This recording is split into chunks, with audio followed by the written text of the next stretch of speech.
ফিলিস্তিনের স্বাধীনতাকামী সশস্ত্র গোষ্ঠী হামাসের রাজনৈতিক প্রধান ইসমাইল হানিয়া নিহত হয়েছেন। ইরানের রাজধানী তেহরানে তাকে হত্যা করা হয়েছে।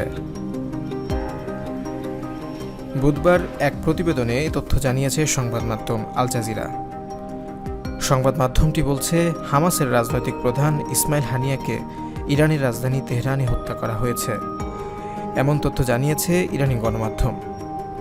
ইরানের Islamic revolutionary guard corps IRGC এর একটি বিবৃতি উদ্ধৃত করে প্রতিবেদনে বলা হয়, তারা যে ভবনে অবস্থান করছিলেন তাতে হামলা চালানো হলে হানিয়া এবং তার একজন দেহরক্ষী নিহত হয়েছেন।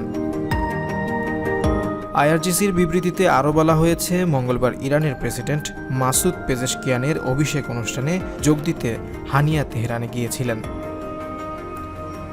পৃথক প্রতিবেদনে বার্তা সংস্থা রয়টার্স জানিয়েছে, হামাস নেতা ইসমাইল হানিয়া ইরানের রাজধানী তেহরানে নিহত হয়েছেন বলে বুধবার এক বিবৃতিতে জানিয়েছে ফিলিস্তিনি স্বাধীনতাকামী সংগঠন হামাস।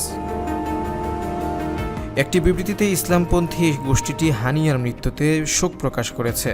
বিবৃতিতে বলা হয়েছে, ইসলামী প্রতিরোধ আন্দোলন হামাস আমাদের মহান ফিলিস্তিনি জনগণ, আরব ও ইসলামী জাতি এবং বিশ্বের সমস্ত মুক্ত মানুষের কাছে শোক প্রকাশ করেছে।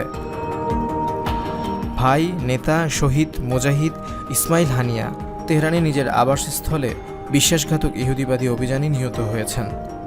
রয়টার্স বলছে, মঙ্গলবার ইরানের নতুন প্রেসিডেন্টের শপথ অনুষ্ঠানে যোগ দিয়েছিলেন Ismail Haniyeh. Islamic revolutionary guard corps IRGC জানিয়েছে, আজ বুধবার ভোরে তেহরানে ইসমাইল হানিয়ার বাসভবনে হামলা চালানো হয়, যার ফলে তিনি এবং তার একজন দেহরক্ষী শহীদ হন। হামলার কারণটি তদন্তাধীন এবং শীঘ্রই ঘোষণা করা হবে।